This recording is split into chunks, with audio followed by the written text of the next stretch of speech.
Thanks for waiting. I'm back from my trip now. A lot has happened and not happened at all. A lot of that is what we are going to talk about. Things that happen around Ripple and what they mean for the future of both XRP and Ripple themselves are going to be talked about in great detail. So with that out of the way, welcome back home, everyone. My name is Nick. If this video is your first time on the channel, I hope you decide to join by the end. Another thing is that if you're not already in the free chat, you should join as soon as possible to get access to a lot more free content and information. Also, don't forget to sign up for the new exchange that I just started using. The link is in the text below. Now that we have that all out of the way, let's talk about some things that have happened since I left 2 weeks ago. First, look at how prices move. Guys, I left around the beginning of August, and this has been the 1 month for Bitcoin. Not a lot has changed. It's also XRP. Once more, not much has changed. Did I really miss much when it comes to how prices move? Not really. We are still waiting for Bitcoin to make up its mind about what it wants to do. One of the most important things we're still waiting for is a break over the March high. For Bitcoin, we don't really care about how the price moves. We've rejected every big rise on Bitcoin. When it comes to XRP, we're really basing its price action on what Bitcoin does because Bitcoin is so dominant. Besides that, though, has the market changed much else? Not really. But a lot has changed when it comes to the basics, the moves that Ripple is making, and even the moves that are being made around XRP. 100%. Let's talk about that. So the first big reason why XRP drops is that Ripple has added these 18 relationships to its homepage. At last, we have Europe. In Europe, these are all the big names that are linked to Ripple.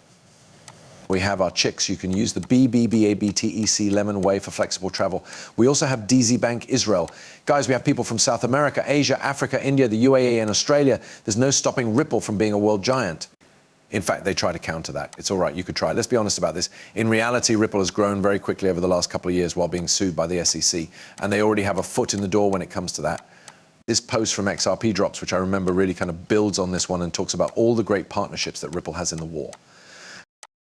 That Ripple has put in over the last couple of years, whether they were sued or not, has been nothing short of amazing. But let's not just look at this. Let's also look at how dominant Ripple's relationships are around the world.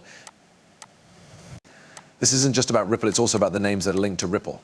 Anderson on the first page of Ripple's homepage, which shows all the partnerships they decided to highlight. And their own offices, a link in a World Wide Web was made. Because that's exactly what it is, a global network that is focused on the key places that are being gone after. I mostly look at BBVA, Lemonway, DZ Bank, Archix, Modular, and Travelex when I look at this. Why? The UK is at the center of all of these. We'll talk about that again in a moment, but we also have Standard Charters over here. We have money from Santander and Netin. There are also a few other big names here, such as Bank of America. These kinds of things are important in places like the UK because of the FX market.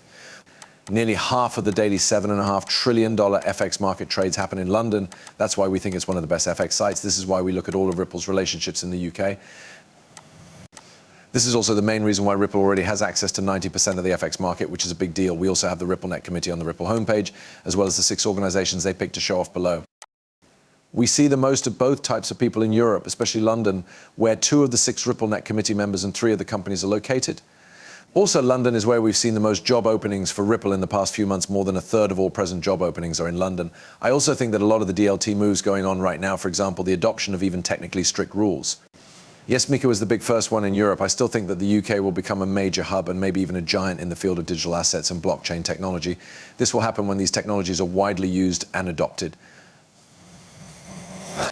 That's why I say that with Overledger, we kind of go back to the Quant network. A lot of people forget that Quant is already connected to the UK government. It's very important.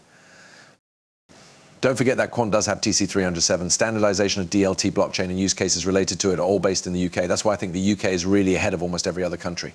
I think this is something to talk about when it comes to Ripple really becoming a big giant in the UK and London region. Now, let's talk about a few other things and what just happened around Ripple. The IMF Tokenization Group is talking about how banks and other financial institutions are tokenizing their assets on the blockchain right now. The move has already been made. Pay close attention. I'm going to bring this up again. And this is from April and was shared by Smoke Dog. This is being brought up again because of what we recently heard about Ripple. What you're doing is setting up a way for banks to tokenize their assets and a way for them to be governed. On this web, as an example, you can turn a money market fund into a bond, an equity or a deposit into a token, then put that token on the network and let it move between 2 parties. Almost a dozen banks in Singapore are already customizing their assets on the network today.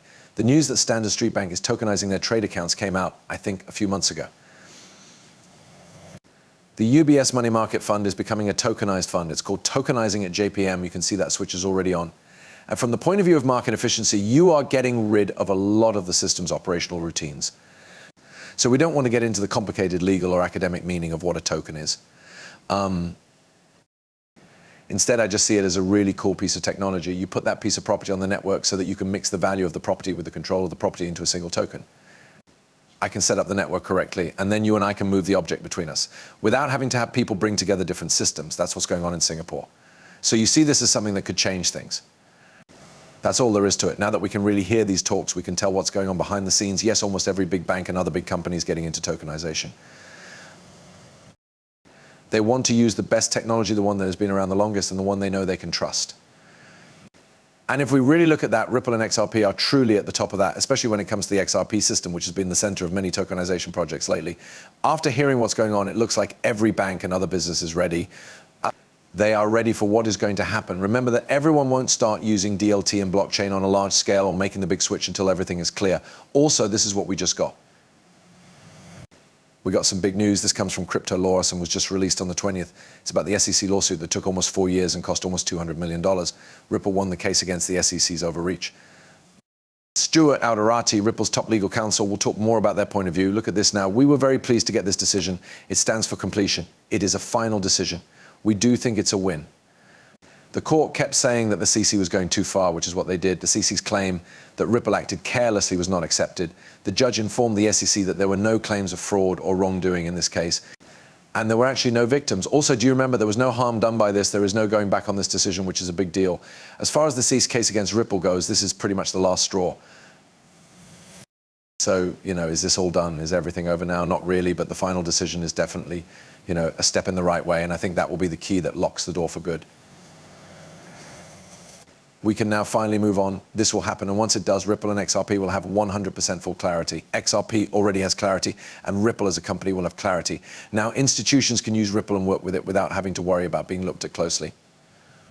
It's okay for them. They shouldn't worry about it. These changes will make everything go crazy. It's a big deal. Those who own XRP will find this very important. I know that a lot of people in this space are wondering why the price of XRP is the same now as it was, say, in 2020 or even 2018.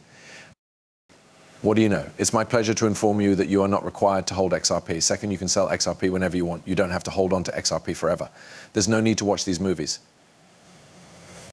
You don't even need to touch XRP. Third, what has changed in this area since 2018, 2017, 2016, and 2015? Acceptance and approval of the real use case as a whole. The big players are now beginning to tokenize. The major players are now beginning to look at the technology and say, yeah, there's a good use case here, we can use this, and we can finally take advantage of the benefits that DLT and blockchain do offer. But they can't get there until things are clear. I think it's a big mistake to get scared and leave the XRP train right now when things are so close to becoming clear. It's a huge mistake.